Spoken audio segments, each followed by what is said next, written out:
Hello students, कैसे हैं आप सभी। आज मैं आपको क्लास 11th का चैप्टर नंबर 7 स्ट्रक्चरल ऑर्गेनाइजेशन इन एनिमल्स के बारे में बताना चाह रहा हूँ। तो इसका मैं आपको फर्स्ट वीडियो जो एनिमल टिश्यू है और उसके टाइप्स के बारे में बताना चाह रहा हूँ कि डिफरेंट टाइप्स के जो एनिमल टिश्यू होते हैं वो कौन कौन से होते हैं, उसके बारे में हम स्टडी करते हैं। तो जैसे कि आप जानते हैं टिश्यू क्या होता है। टिश्यू क्या होता है, ग्रुप ऑफ सिमिलर सेल्स जो कि एक पर्टिकुलर फंक्शन को परफॉर्म करते हैं। तो ये क्या हमारा टिश्यू बनते हैं।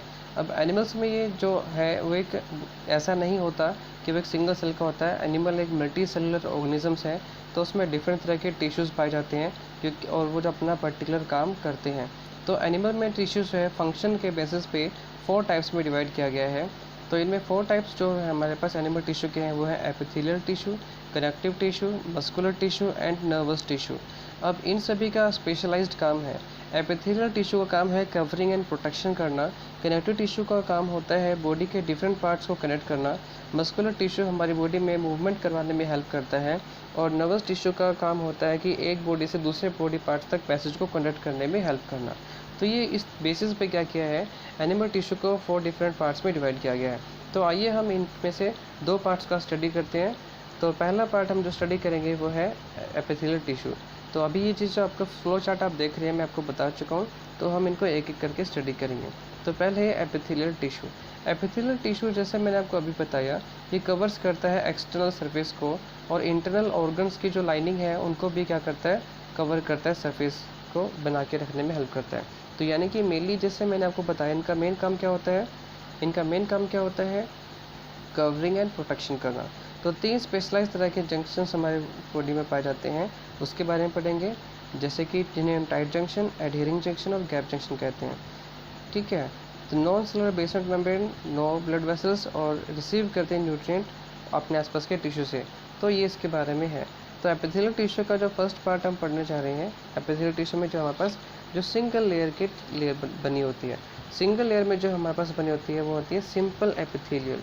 जो 1 लेयर की बनी होती है इसे क्या कहते हैं, सिंपल एपिथेलियल। सिंपल एपिथेलियल में हमारे पास 2 टाइप आएंगे, squamous epithelium and cuboidal epithelium. Squamous epithelium क्या होती है, थिन लेयर होती है जो फ्लैटेंड यानी कि फ्लैट शेप सेल्स की बनी होती है, जिनकी बाउंड्रीज फिक्स ना होकर इरेगुलर बाउंड्रीज होती है। और ये क्या होते हैं, हमारी बॉडी के जो ब्लड वेसल्स होती है उसके सराउंडिंग में, जैसे कि कैपिलरीज, एयर सैक्स जो लंग्स के होते हैं जैसे कि हमारी एल्वेलाई, इनमें ये पाई जाती हैं। इनमें पाए जाने का मेन कारण क्या होता है, ये सबसे थिनेस्ट मेम्ब्रेन बनाती है। और इस मेम्ब्रेन के अक्रॉस क्या होता है, जो टिश्यू लेयर मेम्ब्रेन बनाएगी ताकि मेटेरियल का क्या हो सके, वो दोनों तरफ से एक्सचेंज हो सके। जैसे कि आप लंग्स में जानते हैं एल्वेलाई के थ्रू मेटेरियल का एक्सचेंज होता है, जैसे कि गैसेस, हम ऑक्सीजन गैस को लेते हैं और कार्बन डाइऑक्साइड गैस को रिलीज़ करते हैं। तो ये एक्सचेंज जो गैसेस का है वो एल्वेलाई में होता है। तो ये एल्वेलाई यहाँ पे क्यों पा रहा है, क्योंकि ये सबसे थिन लेयर होती है, जैसे मैंने आपको बताया। नेक्स्ट है क्यूबोइडल एपिथेलियम। क्यूबोइडल एपिथेलियम जैसे कि नाम आपको बताया, क्योंकि इसके सेल्स की शेप क्यूब लाइक होती है, इसलिए इसका नाम पड़ा है क्यूबोइडल एपिथेलियम। ये मेनली जो पाई जाती है डक्ट्स ऑफ ग्लैंड्स, यानी कि जो ट्यूब लाइक स्ट्रक्चर्स होते हैं ग्लैंड्स के, ताकि एक जगह से दूसरी जगह तक कोई चीज़ को पहुंचाने का काम होता है, उसमें पाए जाते हैं। ट्यूबुलर पार्ट्स होते हैं नेफ्रॉन, किडनी में, वहाँ पर पाए जाते हैं। इनका मेन काम क्या होता है, सिक्रेशन और एब्जॉर्प्शन का होता है, और क्या करते हैं, कवरिंग प्रोटेक्शन का काम तो करती है। एपिथेलियम जो प्रॉक्सिमल कन्वर्टेड ट्यूब्यूल्स नेफ्रॉन का बनाता है, इसके अलावा जो किडनी में माइक्रोविल्ली है, ये सब क्या है, इसमें ये पाए जाते हैं और इनके वजह फ्री विल्ली भी पाई जाती है। तो कॉलमनर एपिथेलियल के बारे में बताता हूँ। कॉलमनर एपिथेलियल टिश्यू जो होते हैं वो सिंगल लेयर जो होती हैं, लंबे लंबे सिलेंडर शेप के सेल्स होते हैं, उनमें पाई जाती है। इनके न्यूक्लियस जो होते हैं वो बेस पर प्रेजेंट होती है, नीचे की तरफ फ्री सरफेस जो होती है उस पर माइक्रोविल्ली पाए जाते हैं। इनके जो माइक्रोविल्ली पाई जाती है, they are found in lining. अब जो स्टमक हमारा होता है, स्टमक की लाइनिंग में पाए जाते हैं ये, ठीक है, इंटेस्टाइन की लाइनिंग में पाए जाते हैं, और इनका काम एब्जॉर्प्शन और सिक्रेशन का होता है। और कॉलमनर सेल्स के पास अगर सीलिया प्रेजेंट होते हैं जो रेगुलर बीट करके इसके सराउंडिंग मीडियम को फ्लोट करने में हेल्प करते हैं, तो इसे कहते हैं सीलिएटेड एपिथेलियम। इनका मेन फंक्शन क्या होता है, जैसे आपके नोज़ में म्यूकस बाहर आता है तो उसको जो बाहर आने का काम होता है वो इसकी वजह से ही होता है। और इनका जो मेनली प्रेजेंट कहाँ पे, इनर सरफेस में जो हॉलो ऑर्गन्स होते हैं जैसे ब्रोंकियल्स में पाए जाते हैं। इसके अलावा फ्लोपियन ट्यूब्स में जो ओवा होता है, ओवा को भी मूव करवाने में हेल्प करते हैं। तो जैसे अभी थोड़ी देर पहले मैंने बताया कि एपिथेलियम टिश्यू का काम क्या होता है, एब्जॉर्प्शन और सिक्रेशन का। तो जो टिश्यूज़ हमारे पास मेनली सिक्रेशन में रोल प्ले करते हैं तो उन्हें कहा जाता है glandular epithelium. Glandular epithelium tissue दो तरह के होते हैं, या तो ये सिंगल सेल होगा जो कि सिक्रेशन का काम करेगा, जैसे यूनिसेलुलर हमारे पास ग्लैंडुलर सेल कहलाएगा। एग्जाम्पल होता है गोबलेट सेल्स जो हमारी एलिमेंट्री कैनाल में पाए जाते हैं। इसके अलावा दूसरा हमारे पास है मल्टी सेलुलर, बहुत सारे सेल्स इकट्ठा होकर कुछ सिक्रेशन का काम करते हैं, तो वो एक ग्लैंड का रूप ले लेता है, और जिसे एग्जाम्पल है हमारे पास सलाइवरी ग्लैंड जो कि सलाइवा प्रोड्यूस करने का काम करता है। अब जो सिक्रेशन है वो अपनी कोई पर्टिकुलर जगह पे रिलीज़ करते हैं या डायरेक्टली ब्लड में रिलीज़ करते हैं। तो इस बेसिस पे हमारे पास ग्लैंड्स दो तरह के होते हैं, exocrine glands and endocrine glands. इन दोनों ग्लैंड्स के बारे में डिटेल में हम अपने आने वाले चैप्टर में पढ़ेंगे, बट फिर भी मैं आपको बता दूं कि एक्सोक्राइन ग्लैंड की सिक्रेशन किसी एक पर्टिकुलर जगह पे होती है, ये अपनी सिक्रेशन डक्ट के थ्रू रिलीज़ करते हैं, और एंडोक्राइन ग्लैंड्स की सिक्रेशन डायरेक्टली ब्लड में रिलीज़ होती है। कंपाउंड एपिथेलियम का अभी तक हमने जो पढ़ा था वो सिंगल लेयर वाले सेल्स पढ़े थे। कंपाउंड एपिथेलियम में क्या होता है, जब बहुत सारे सेल्स की लेयर होती है, वन बाय वन लेयर एक दूसरे के ऊपर प्रेजेंट होती है, वो एक लेयर से ज़्यादा की जो सेल्स बने होते हैं लेयर बनेगी, तो उसे हम क्या कहते हैं, कंपाउंड एपिथेलियम। ठीक है, अब इनका ज़्यादातर कोई खास रोल नहीं होता सिक्रेशन एब्जॉर्प्शन में, ये सिर्फ प्रोटेक्शन का काम करते हैं। तो इनका मेन काम मैंने बताया कि प्रोटेक्शन का काम करते हैं केमिकल मैकेनिकल स्ट्रेस से। ये कवर द ड्राई सरफेस, ये ड्राई सरफेस क्या करते हैं, कवर करते हैं हमारे स्किन को। जो मॉइस्ट सरफेस बक्कल कैविटी के फेरिंग्स उनको भी प्रोटेक्ट करने का काम करते हैं। तो ये इनका काम होता है। हमारी जो स्किन होती है वो इसी के बनी होती है, इसी वजह से आपने देखा होगा कई बार बच्चे क्या करते हैं, अगर अपने हाथ से कोई स्किन की लेयर निकल रही होती है पतली पतली सी, आपने देखा भी होगा कई बार, तो वो जो होती है वो एक लेयर नहीं होती, कई लेयर्स होती है। ठीक है, तो हमारी स्किन में जो सेल्स पाए जाते हैं, टिश्यू पाए जाते हैं, वो है कंपाउंड एपिथेलियम। अब मैं आपको जंक्शन के बारे में बताता हूँ। तीन तरह के सेल जंक्शन पाए जाते हैं एपिथेलियम के अंदर या बाकी टिश्यूज में, जिनका नाम क्या है, tight, adhering and gap junction. Tight junction का काम क्या होता है, इनका काम होता है सब्सटेंसेस को होल्ड करके रखना और कोई भी चीज़ को एक जैसे दूसरी जगह पे ना जाने दें, लीकेज होने से रोकने का काम करते हैं। Next type of junction is adhering junction, जिनका काम क्या होता है, सिर्फ नेबरिंग सेल्स को आसपास में ज्वाइन करके रखना। गैप जंक्शन के थ्रू क्या कर सकते हैं, थोड़ा बहुत कुछ मटेरियल जो होता है वो रिलीज हो सकता है, कम्युनिकेट करने में हेल्प करता है, जैसे आयंस का मूवमेंट होगी या बड़े मॉलिक्यूल्स को ट्रांसपोर्ट करने में हेल्प किया जाता है। तो ये हमारे पास तीन तरह के क्या हुए, सेल जंक्शंस, यानी कि जहाँ पे सेल्स को आपस में जुड़ते कैसे हैं। अब मैं आपको बताता हूँ हमारे पास जो दूसरा टाइप का टिश्यू था, कनेक्टिव टिश्यू, जो बॉडी को कनेक्ट करने का काम करता है। जैसा कि इसका नाम है कनेक्टिव टिश्यू, तो ये बॉडी के डिफरेंट ऑर्गन्स को क्या करने का काम करता है, कनेक्ट करने का काम करता है। कनेक्टिव टिश्यू जो होते हैं हमारे पास कई तरह के होते हैं, इनकी रेंज सॉफ्ट कनेक्टिव टिश्यू से लेकर स्पेशलाइज्ड कनेक्टिव टिश्यू तक होती है। ठीक है, स्पेशलाइज्ड कनेक्टिव टिश्यू में हमारे पास कार्टिलेज, बोन, एडिपोस और ब्लड आ जाते हैं। सभी कनेक्टिव टिश्यू में एक खास बात ये होती है कि वो स्पेशल तरह के क्या करते हैं, केमिकल रिलीज़ करते हैं, एक स्ट्रक्चरल प्रोटीन रिलीज़ करते हैं, जिन्हें कहते हैं कोलेजन या इलास्टिन। लेकिन ब्लड एक इस तरह का कनेक्टिव टिश्यू है जो कि इसको प्रोड्यूस नहीं करता। बाकी सभी कनेक्टिव टिश्यू कोलेजन और इलास्टिन को सिक्रेट करते हैं। ये फाइबर जो रिलीज़ की जाती है इन कनेक्टिव टिश्यूज़ के द्वारा, इनका मेन काम क्या होता है, स्ट्रेंथ, इलास्टिसिटी और फ्लेक्सिबिलिटी प्रोवाइड करना, फ्लेक्सिबिलिटी टिश्यूज़ को। अब सेल्स जो होते हैं सिक्रेट करते हैं मॉडिफाइड पॉलीसेकेराइड, जो कि क्या करते हैं, सेल्स के बीच में इकट्ठा हो जाता है, जिसे हम क्या कहते हैं, मैट्रिक्स, जो कि ग्राउंड टिश्यू कहलाता है, ग्राउंड सब्सटेंस कहलाता है। ठीक है, तो यानी कि मैं आपको बता दूं कनेक्टिव टिश्यू में दो चीज़ें पाई जाती हैं। पहला पार्ट जो सेल्स होते हैं, दूसरा पार्ट मैट्रिक्स। मैट्रिक्स वो जिसके अंदर हमारे सेल्स प्रेजेंट है, और ये मैट्रिक्स कहाँ से आया, ये मैट्रिक्स कहीं और से नहीं, जो सेल्स हमारे पास टिश्यूज़ में प्रेजेंट थे वही उसको रिलीज़ कर रहे होते हैं। तो इस तरह से हमारे पास क्या कनेक्टिव टिश्यू आपने भी जाना। तो कनेक्टिव टिश्यू को हम 3 टाइप्स में डिवाइड करते हैं, loose connective tissue, dense connective tissue and specialised connective tissue. Loose connective tissue हमारे पास क्या होता है, लूजली अरेंज होते हैं, जो सेमी फ्लूइड ग्राउंड सब्सटेंस होता है हमारा। इसका एग्जांपल हमारे पास है एरियोलर टिश्यू, जो कि जस्ट स्किन के नीचे पाया जाता है, और ये क्या करता है, फ्रेमवर्क का काम करता है एपिथेलियम टिश्यू के लिए। और इसके अंदर फाइब्रोब्लास्ट सेल्स होते हैं, मैक्रोफेजेस होते हैं, मास्ट सेल्स होते हैं। आपने देखा होगा जब कभी भी हमें चोट लग जाती है तो हमारे स्किन को रिपेयर की, मेंटेनेंस की ज़रूरत होती है, तो ये इसी जगह पे किए जाते हैं। हमारी बॉडी में बहुत सारे ऑर्गन्स होते हैं, तो ऑर्गन्स के बीच की जो स्पेस होती है उसको फिल करने के लिए भी हमारे पास एरियोलर टिश्यू ही होती है। नेक्स्ट टिश्यू जो हमारे पास लूज कनेक्टिव टिश्यू के अंदर आते हैं वो है एडिपोज टिश्यू। एडिपोज टिश्यू का मेनली जो होते हैं स्किन के नीचे पाए जाते हैं ये भी, और इनका क्या काम होता है, मेनली इनका काम होता है फैट को स्टोर करना। The main function is to store the fats. जो भी हम ज़्यादा मात्रा में न्यूट्रिएंट लेते हैं तो वो न्यूट्रिएंट हमारी बॉडी में इमीडिएटली यूज़ नहीं हो पाता, तो उसको हमारी बॉडी क्या करती है, फैट्स में कन्वर्ट कर देती है और इन टिश्यूज़ में स्टोर कर देती है। इससे हमारा बेनिफिट ये होता है कि जो एडिपोज टिश्यू होते हैं ये हमारी बॉडी की हीट को बाहर जाने से रोकते हैं, और इमरजेंसी टाइम पे जब आपने खाना नहीं खाया होता है या स्टारवेशन होती है, जैसे कि भूख की कंडीशन होती है, तो उस समय पे न्यूट्रिएंट यानी न्यूट्रिशन देने का काम जो होता है वो इसी एडिपोज टिश्यू से होता है। इसके बाद मैं आपको आगे बताने जा रहा हूँ डेंस कनेक्टिव टिश्यू के बारे में। डेंस कनेक्टिव टिश्यू हमारे पास जो होते हैं, जैसे मैंने बताया loose connective tissue, second part हमारा क्या था, dense connective tissue. Dense connective tissue में जो होता है इनकी ओरिएंटेशन के बेसिस पे दो तरह के पाए जाते हैं।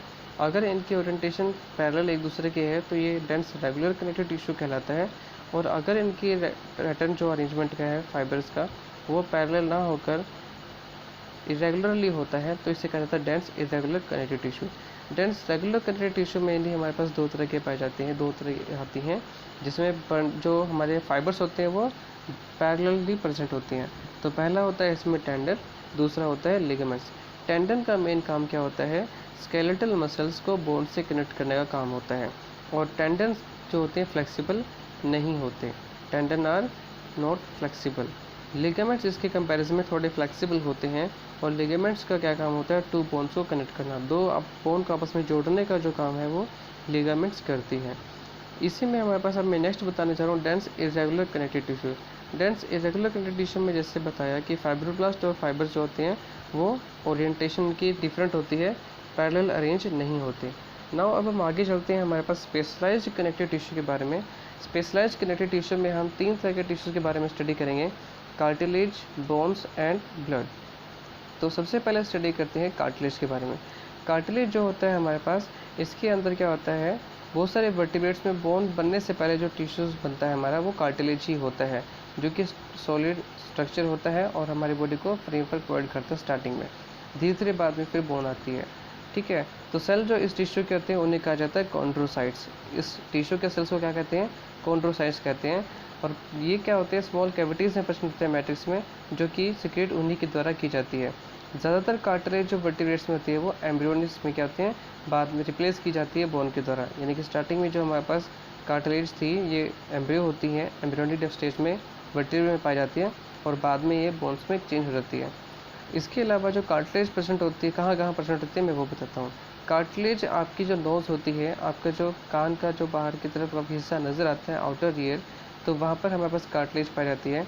इसके अलावा वर्टिब्रल कॉलम के अंदर जो बोन्स होते हैं उनको कनेक्ट करने में भी कार्टिलेज का रोल प्ले होता है। तो इस तरह से कार्टिलेज का क्या है, इम्पोर्टेंट रोल होता है।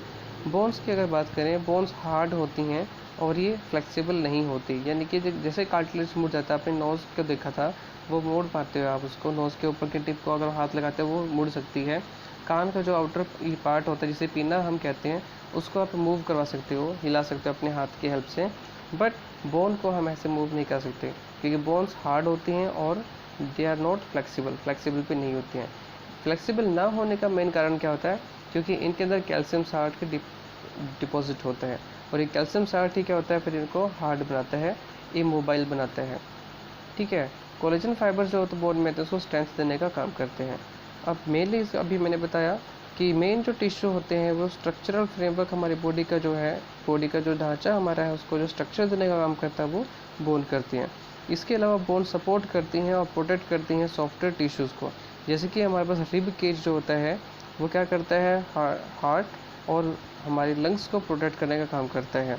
तो इस तरह से बोन्स क्या करती हैं, सपोर्ट करने का भी काम करती हैं और प्रोटेक्ट भी करती हैं।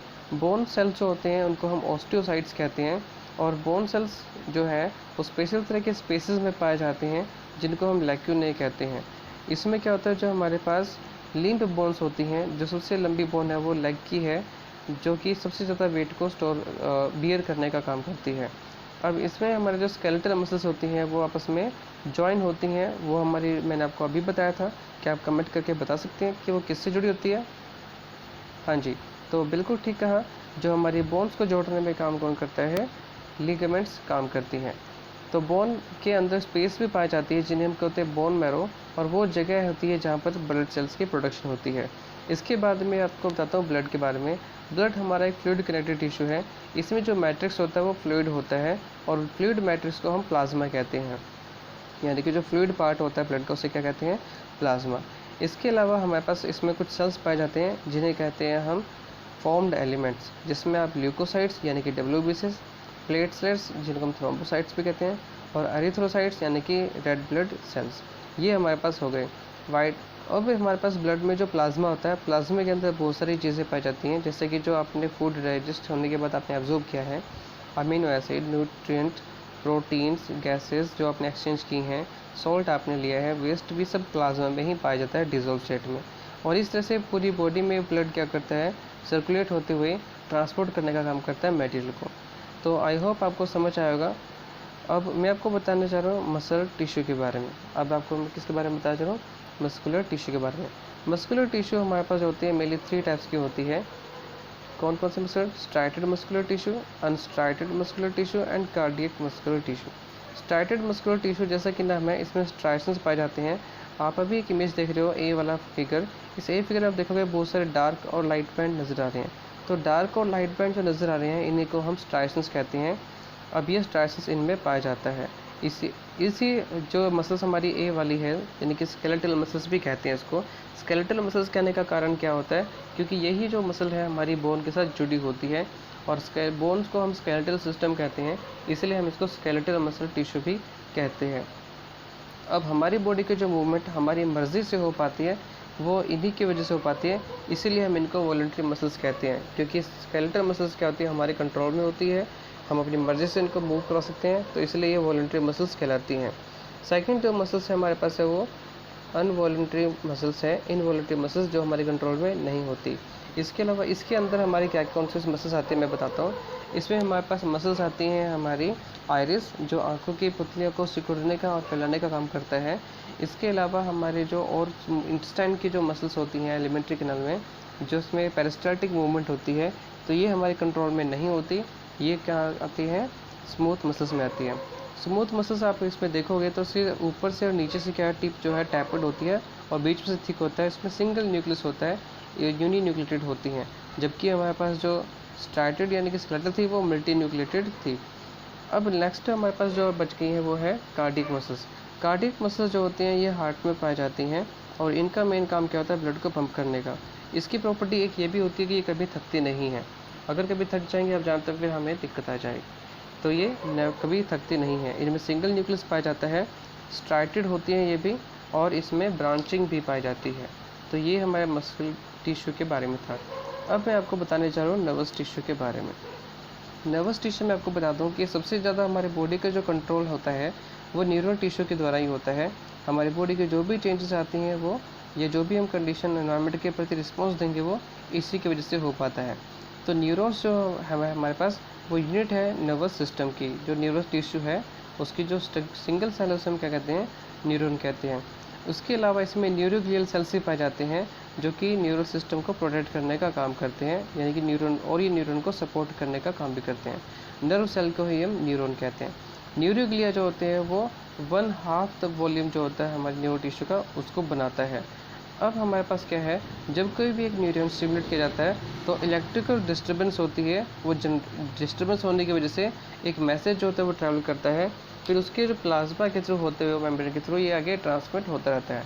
इसके बारे में डिटेल में हम आगे आने वाले चैप्टर में पढ़ेंगे।